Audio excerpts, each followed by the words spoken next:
Olá pessoal, tudo bem? Meu nome é Thaís e no vídeo de hoje vamos conhecer a flor de Natal, uma planta belíssima e que chama atenção por suas brácteas modificadas, muito utilizada nas decorações natalinas. Se você não é inscrito, se inscreva, acione o sininho para receber as notificações e se gostar, deixe um joinha no final do vídeo.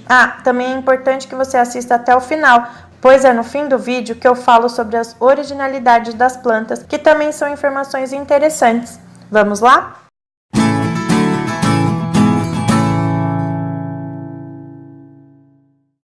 Seu nome científico é Euphorbia pulcherrima, família Euphorbiaceae, categoria arbustos, arbustos tropicais e flores perenes. Seu clima é equatorial, subtropical e tropical. Sua origem é do México. Seu porte depende da espécie, varia entre 60 centímetros em vasos e na natureza chega até 3 metros de altura. Sua luminosidade é sol pleno. Seu ciclo de vida, perene. Seus nomes populares são poinsettia, bico de papagaio, flor de Natal, flor de Páscoa, flor de São João, folha de sangue, rabo de arara, cardeal, estrela do Natal e manhã de Páscoa em Portugal. Além do pinheiro, planta símbolo do Natal, outra espécie se destaca em meio às decorações natalinas, é a flor de Natal. Esta planta já passou por um intenso melhoramento genético que lhe conferiu muitos cultivares. Sua folhagem pode variar na textura, no porte e no tamanho. De origem mexicana, é considerada como um pequeno arbusto ou arvoreta. Tem brácteas modificadas que protegem suas pequenas flores frágeis, são macias e podem chegar a 30 centímetros de largura. Existem atualmente muitas cores, como vermelhas, rosadas, brancas, amarelas, laranjas, verdes claras, mescladas e pintadas. Suas folhas são ásperas, com veias bem marcadas e medem de 10 a 20 centímetros de comprimento, enquanto as flores são minúsculas protuberâncias de cor amarela.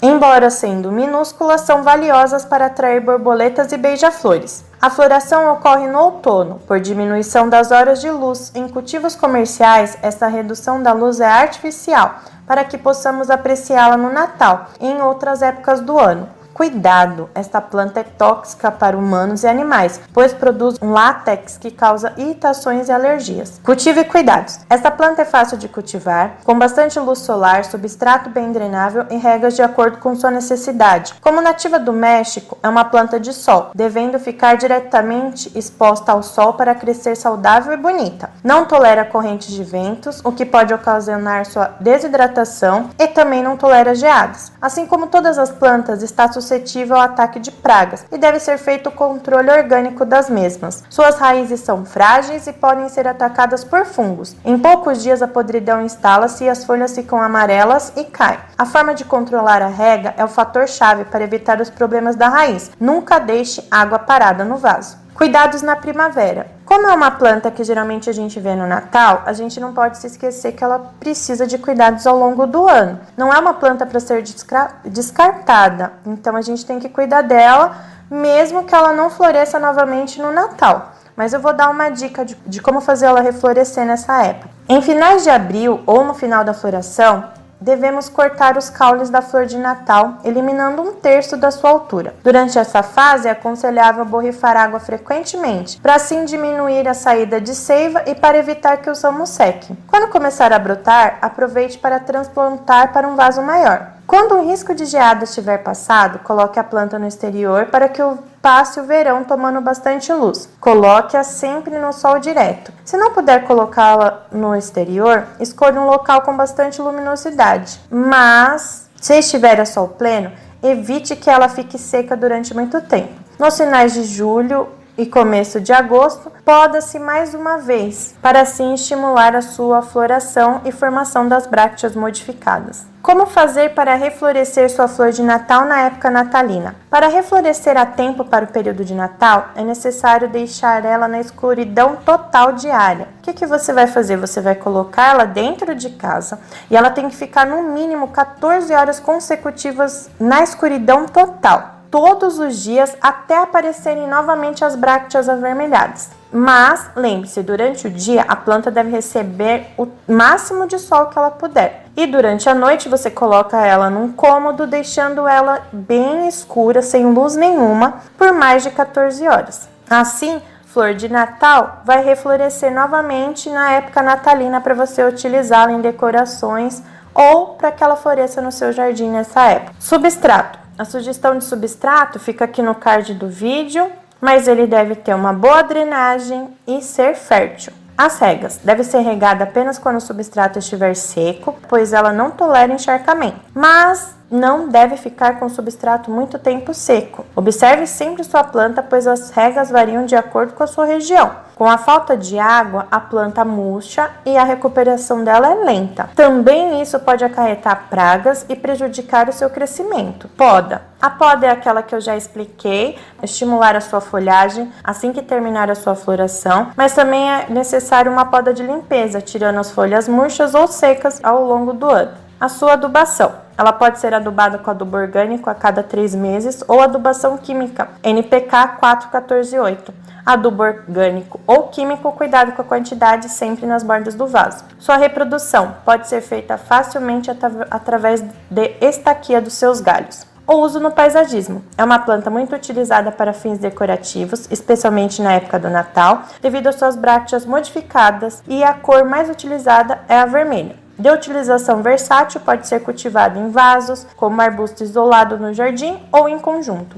Suas originalidades. Seu nome científico é Euphorbia pulcherrima, que significa a mais bela das eufórbias. Deve-se ter atenção apenas com a seiva leitosa da planta, constituída por um tipo de látex irritante, que em contato com a pele e mucosas provoca inflamações e dor, podendo causar também irritação nos olhos, lacrimejamento, inchaço das pálpebras e dificuldades na visão. A sua ingestão pode causar náuseas, vômitos e diarreia. Muito cuidado com crianças e animais. Ela é da América Central, mais especificamente da região de Taxco del Alarcón. A planta era denominada pelos astecas por este nome que está escrito aí no vídeo. Eu não sei como pronunciá-lo. A planta era utilizada por esse povo para a produção de tintas, na cosmética e tingimento de tecidos, além de usarem a sua seiva na produção de medicamentos contra a febre. Ainda hoje utilizam a flor de Natal para a produção de cremes depilatórios. A partir do século XVII, que a planta começa a ter um significado natalício, quando frades franciscanos começam a utilizá-la numa procissão, designada por Festa de Santa Pesebre. As brácteas vermelhas começaram a ser associadas simbolicamente pela sua forma à estrela de Belém. Os floricultores, especialmente os da Escandinávia e da Califórnia, foram os responsáveis pela obtenção das variedades de cultivares mais adaptadas à decoração domésticas, quer pelo tamanho, já que essas plantas chegam a 3 metros de altura, quer pela coloração e padrão de cores presente nas brácteas. O nome poinsettia deriva do nome de Joel Roberts Poinsett, que foi o primeiro embaixador dos Estados Unidos no México. Impressionado pelas cores das brácteas, ele enviou alguns exemplares em 1829 para a estufa de sua casa, onde se desenvolveram com facilidade. Ele deu muitas dessas plantas a amigos que também se interessavam pelo cultivo de flores, como John Bartram, que por sua vez doou alguns pés da planta para Robert Buist, dono de um viveiro. Este último, desconhecendo o nome científico Euphorbia pulcherrima, dado pelo taxonomista alemão Klotzky em 1833, decidiu vendê-la com o nome Euphorbia poinsettia. Uma lenda mexicana tenta explicar a associação feita entre essa planta e o Natal. Uma menina de nome Pepita não sabia o que oferecer ao menino Jesus, por ocasião na missa de Natal. Não podendo adquirir uma oferta digna da sua vontade, expõe o seu problema ao seu primo, Pedro, que acompanhava a caminho da igreja. Este consola e diz que é o amor com que se dá uma oferta que valoriza a mesma, especialmente aos olhos de Deus. Pepita deixa-se convencer e vai recolhendo plantas vulgares das margens do caminho por onde passa. Quando chega à igreja, dá-se conta da pobreza da sua oferta e chora de tristeza. Tenta, no entanto, oferecer os pálidos ramos com todo o amor de sua alma. E então, frente a toda a congregação reunida no templo, as folhas dos ramos ficam tingidas de uma cor brilhante vermelha. O povo reunido fica espantado e declara o acontecimento como um milagre. Eu espero que vocês gostem do vídeo. Um Feliz Natal a todas as inscritas e inscritos, que possamos celebrar com a família, amigos e principalmente com muito amor, muita alegria, muita união e muita paz. Eu espero que ninguém se esqueça que o verdadeiro sentido do Natal é o nascimento de Jesus Cristo. Muito obrigada por ficar até o fim do vídeo. Até o próximo. Tchau!